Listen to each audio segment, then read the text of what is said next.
بسم اللہ الرحمن الرحیم بسم اللہ الرحمن الرحیم۔ تختی نمبر 9 کے حوالے سے کوئی بھی ذہن میں سوال آئے تو اس کو بھی ذہن میں رکھیے گا۔ تو ہم نے یہاں پر کچھ گدیں پڑھی، مشق جو شروع ہو چکی حرکات کی اور سب چیزوں کی، پہلی لائن بھی ہماری ایک سطر پوری ہو چکی، اور حروف مدہ کتنے پڑھے تھے؟ 3۔ تو مد کے سبب کتنے ہیں؟ عوام الناس کے لیے، بچوں کے لیے، آسانی کے لیے 3 ہی بتائے جاتے ہیں۔ کون کون سے؟ حمزہ، سکون اور شادہ۔ حمزہ، سکون اور شادہ۔ شد کو اصولی طور پہ ویسے علیحدہ نہیں شمار کیا جاتا، لیکن جہاں پر شد لکھی ہوتی ہے تو عوام الناس کو اور بچوں کو سمجھانے کے لیے یہی شد ہی بتا دی جائے تو درست ہے۔ دوسری بات یہ کہ جہاں شد ہوتی ہے وہاں پر مد کا نام بھی مد لازم ہو تو کلمی مثقل کہتے ہیں، ظاہر ہے اس کا نام ہی شد کی وجہ سے مثقل پڑا ہے، تو لہذا شد کو سبب مانا ہے تو نام اس کا مثقل کہا ہے، اس لیے 3 مد کے سبب بتا دیے جائیں، اس میں آسانی ہو۔ تو ان 3 سببوں میں سے 2 سبب، ایک سبب یہاں پہلے آ چکا جی، سکون جو وقف کی صورت میں آ رہا ہے، مد عارض وقفی اور مد عارض لین میں۔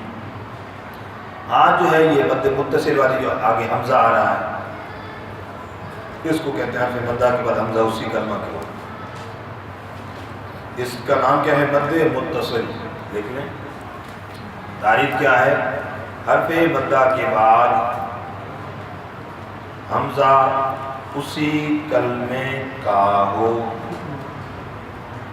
حرف مدہ کے بعد حمزہ اسی کلمے کا ہو۔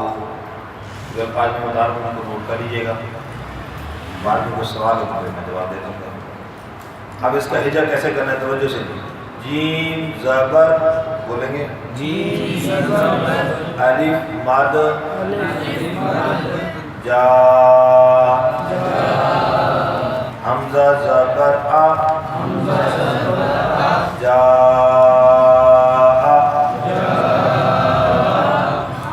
وقف، جا،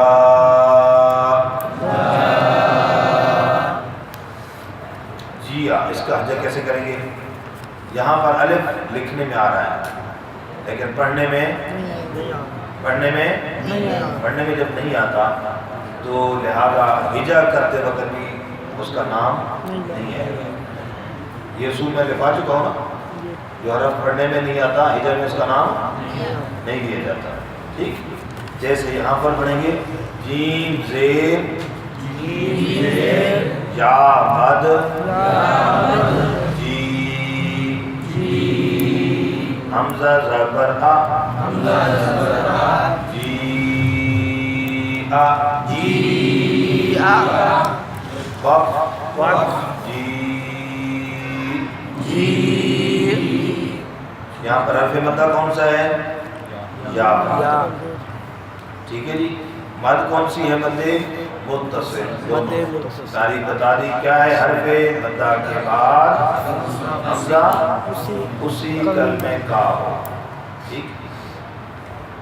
اور وقف کون سا ہے؟ وقف بالاسکان۔ کیا تعریف ہے؟ آخری حرف کو آگے جی، اگلا حرف پڑھیں آپ بیٹا، شاباش جی، پیش جی، مجھ سے آپ پڑھیں جیم پیش موجود، جی، زیادہ لمبا لگا، تھوڑا کم کریں گے، جیم پیش موجود، اب ٹھیک ہے، عین زیر عین، جور عین، ٹھیک ہے، 3 طریقے آ گیا جی۔ اب اس میں کیا پوچھیں گے؟ حرف مدہ کون سا ہے؟ واو ہے، اس میں حرف مدہ کیا ہے؟ یہاں پہ جی حرف مدہ واو ہے، تو واو مدہ کیسے کہتے ہیں؟ واو ساکن سے پہلے جو یعنی بچوں کے لیے جتنی اور آسان چھوٹی چھوٹی باتیں وہ پوچھ سکتے ہیں، ٹھیک ہے۔ وقف کون سا ہے؟ وقف بالاسکان. کیا تعریف ہے؟ آخری. ٹھیک ہے جی. اب اس کے بعد مد کون سی ہے جی؟ یہاں پر جو کے وقف کریں جی. مد عارض وقفی کیا ہے بھائی؟ کیا تعریف ہے؟ حرف مدہ کے بعد، دیکھو کتاب والی تعریف نہیں دے میں رکھنی، یہاں آپ نے فوراً حرف مدہ کو دیکھنا ہے.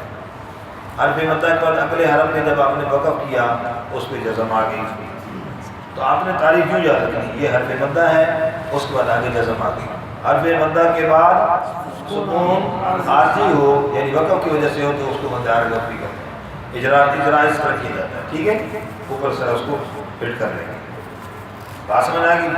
آگے جی بغیر ہجے کے پڑھیں گے اگلا حرف جی. ٹھیک ہے، اب اس کے بعد کیا پوچھیں گے؟ یہاں واو کیا ہے جی؟ یہاں واو کیا ہے بھائی؟ واؤلین کی تعریف کیا ہے؟ واو ساکن سے پہلے زبر. وقف کون سا ہے جی؟ شاباش. وقف اسکان کی تعریف کیا ہے؟ آخری حرف کو ساکن کریں جی. مد کون سی ہے؟ مد عارض لین. کیا تعریف کریں گے؟ مد عارض لین کی تعریف آپ بتائیں گے جی. شاباش. حرف لین کے بعد سکون عارضی ہو یعنی وقف کی وجہ سے ہو، یعنی وقف کی وجہ سے. جی اگلا حرف پڑھے گی جی سب وقت پہلے جیسے پڑھی ہجا کریں. خا زبر خوئی. صحیح پڑھیں. خا زبر آرام سے. خوئی.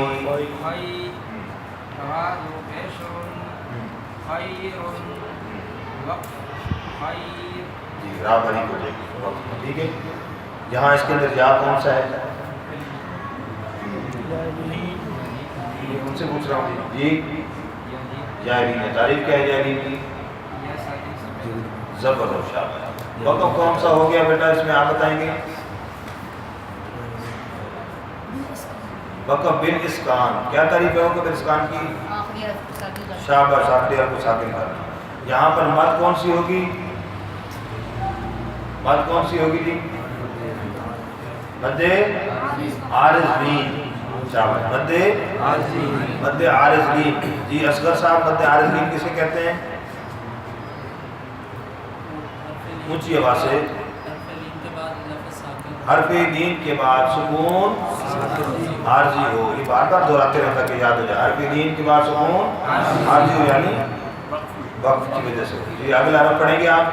دال کھڑی زبر. شاباش. شاباش. داؤ ہے. دیکھیں یہ غلطی ہوتی ہے اکثر. داؤد کہتے ہیں نا، کسی کا نام ہوتا ہے تو داؤد ہی کہتے ہیں. داؤد صاحب تو داؤد، یہ غلطی پک جاتی ہے. واؤ نہیں پڑ جاتا. واؤ الٹا پیش وو. داؤ جی. تو آپ کی آواز آ رہی ہے دا، یہ او نہیں ہے. اس میں نوٹ نشانی لگا دینا. یہ ممکن ہے غلطیوں میں سے غلطی ہے. داؤد پڑھتے تھے جی. پھر او کی آواز آ رہی ہے بیٹا. داؤد.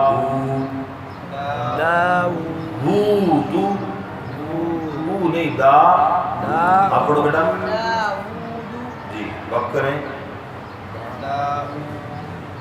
جی. کیسے بیٹا؟ داؤد جی. دال پر کلکلا بھی ہو جائے گا. ٹھیک ہے، یہاں پر حرف مدہ بتائیں کون کون سے ہیں؟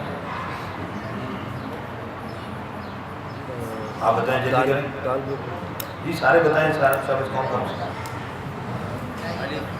جی؟ آپ بتائیں جی. حرف مدہ کون کون سے ہیں؟ بتاؤ نا کون کون سے، سمجھا کر بتاؤ.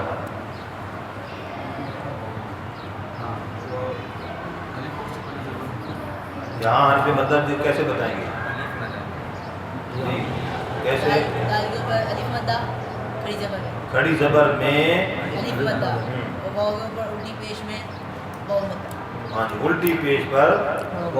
یہاں سوال ہو سکتا ہے داؤد، تو اس میں اوپر بھی الٹی پیش واو ہے، نیچے بھی کیا ہے